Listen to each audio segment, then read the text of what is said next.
In the previous video about vector addition, we learned how to add one-dimensional vectors and also two-dimensional vectors in the same plane if they are perpendicular to one another. In this video, we're going to see how to add vectors when they're not perpendicular to one another. Okay, so suppose you have two vectors, F1 is 10 Newton and F2 is 5 Newton, and that's at an angle 30 degree from the horizontal. We already learned that the sum of any two vectors can be found by placing them head to tail, so something like this one, and then the resultant is the vector which is starting from the tail of the vector and then ending at the tip of the or head of the final vector. But it's all about finding this magnitude, the length, and this angle. So that's all we want to know to find the sum of these two vectors.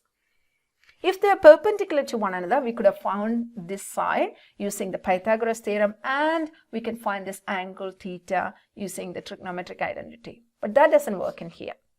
So what is the other way of finding it? We already learned how to find the components of a vector. So for example, if you have a vector r, we can resolve that into components by making a by constructing a right angle triangle like this, and then the components are this side and this side. So which can be obtained because this is a right angle triangle, and if you know this angle as phi or any angle, doesn't matter, so you can name any way you want, and this adjacent component is r cos phi, and then opposite side is r sin phi. So in adding these two vectors, we're going to resolve this vector at an angle, into its rectangular components.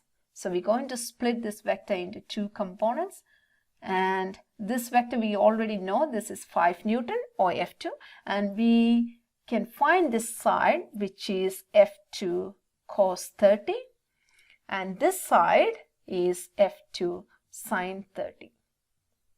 So it's all now, so the diagram now becomes, so you have a vector F1 which is 10 Newton and F2 cos theta which is this one, F2 cos theta cos 30, and F2 sin 30.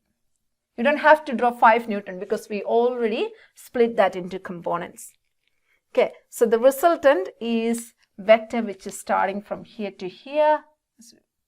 Okay, so now you can add these two vectors together, so which is then F1 plus F2 cos theta, F1 plus F2 cos theta cos 30, and then F2 sin 30, and the resultant is this vector as we've seen in here. Okay, now the whole thing has reduced into perpendicular vectors, which you can easily find the resultant using the Pythagoras theorem.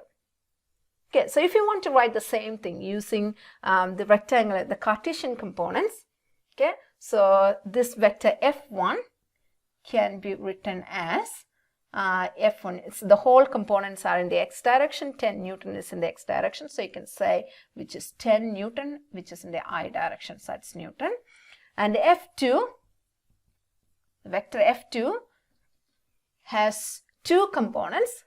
X component is F2 cos 30, F2 cos 30 which is the I component, x component, so I is the unit vector along the x direction, plus F2 sin 30, and that's the j component. Okay, so this is how we write these vectors in the Cartesian components form. And then once you get that, to add these two vectors, you add basically the x components together, and then you can add the y components together. So let me first figure out what this one, F2 cos 30, F2 cos 30 is 5 cos 30 which is 4.33 I, plus F2 sin 30 is 5 sin 30 which is 2.5 j.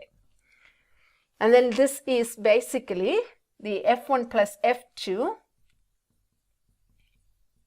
is 4.33 plus 10, which is 14.33i plus 2.5j, because there's no j components in the first vector. Okay, so that's basically what we have drawn in here as well. So let's say f1 plus f2 cos 30, which is 14.33, and f2 sin 30 is 2.5j. And to find this one, as I said, we can use the Pythagoras theorem, which is now is square root of 14.33 square plus 2.5 square, and you will get it as 14.54.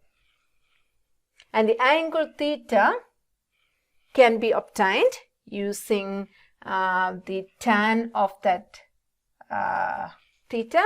So tan theta is 2.5 on 14.33, or theta is tan inverse of 2.5 on 14.33, and that will be 9.89 roughly, so that's a 9.9 degrees. So basically what we have done is we resolved the vectors into components.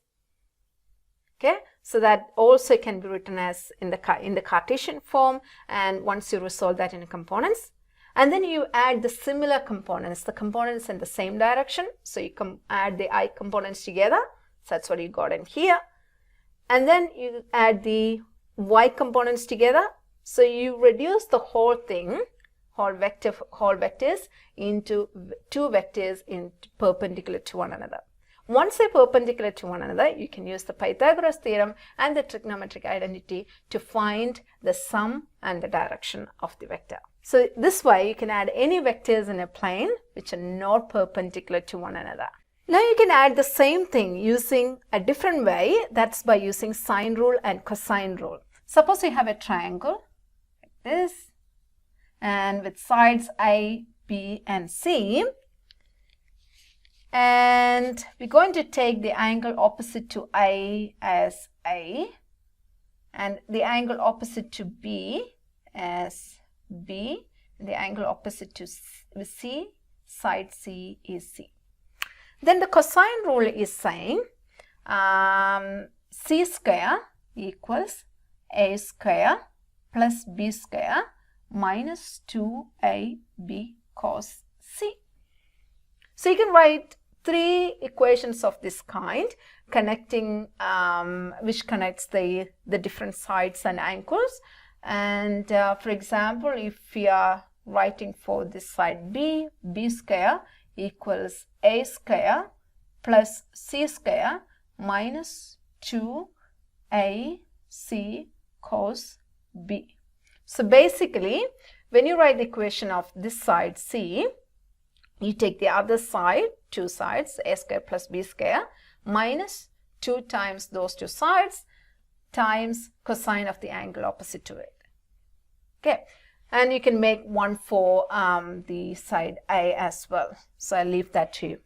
And then this is the cosine rule, and the sine rule is saying, using the same triangle, A on sine A equals B on sine B equals C on sine C.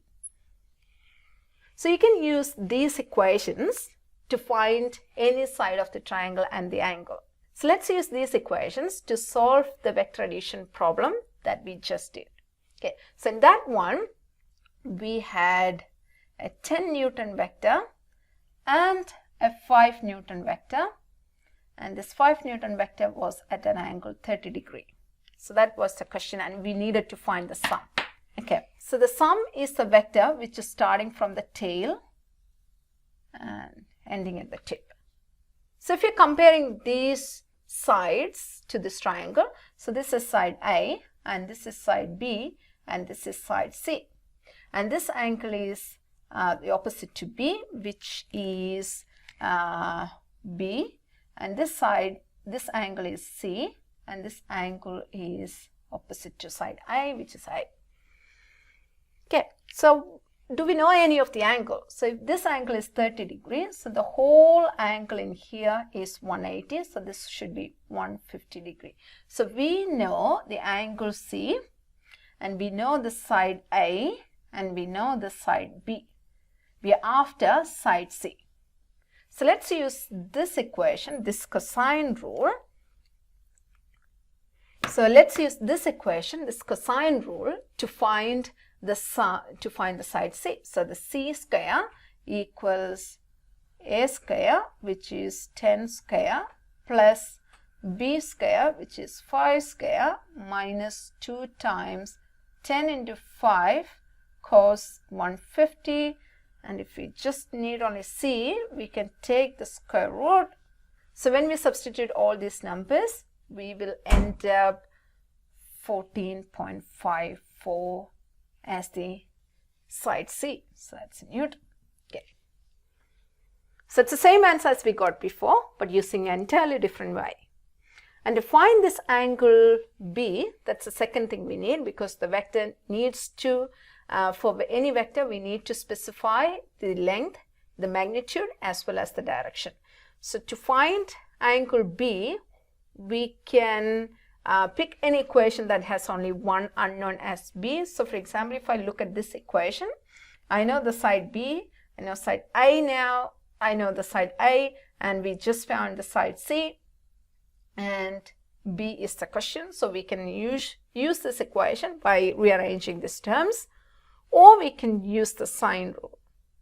Okay, that's much easier, because if I look at this equation, B on sine B equals C on sine C. If I just take this part of the equation, I do have only one unknown.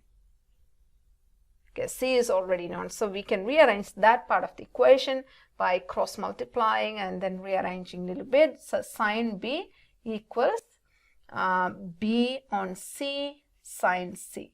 So I can substitute the values.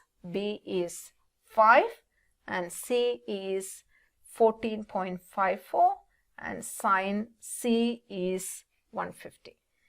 Substituting this, you will get 9.9 degrees. Okay. Same answer using a different way.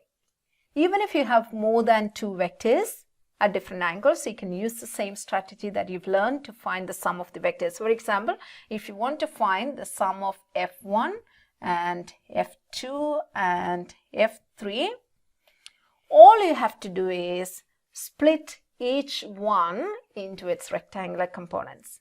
So you can split F1 into its components, which will be by constructing a right angle triangle in here. So this will be F1 cos 40, because that's the angle between this vector and this horizontal. And then this is F1 sine 40. So we can write F1 as F1 equals F1 cos 40, that's in the IX direction, plus F1 sine 40, that's in the J direction. And to split F2 into components, you need to construct a right angle triangle like that. And this is F2 cos 20, and this is F2 sine 20. So you can write that F2 as F2 cos 20, that's in the X direction, plus F2 sine 20, that's in the J direction. And finally, we have F3, or it should be F3 at 15 degree. And to split that into components, you need to construct a right angle triangle here. So that's one component, and that's definitely F3 cos 15, and this is F3 sine 15. But you can see that this X component of F3 is in the negative direction, so you should write it as F3 cos 15, that's in the negative direction, it's a negative I, or you can just put that negative here, negative I, plus F3 sine 15, 15 in the J direction. So now you need to add all these X components together, okay, and then you need to sum all these Y components together. So that way you will reduce the whole thing into two vectors, one Y component and one X component and one Y component. And once you reduce this into this rectangular vectors, perpendicular vectors, you can find the sum using the Pythagoras theorem. So that's the sum, and you can find this angle using the trigonometric identity. So using this way, you basically resolving the components, resolving vectors into components, adding the similar components together, x components together and y components together, reducing the whole thing into two perpendicular vectors. Once it's these two vectors, perpendicular vectors, finding the sum is very straightforward. Use the Pythagoras theorem and trigonometric identity to solve it. Okay, so I hope this makes sense to you.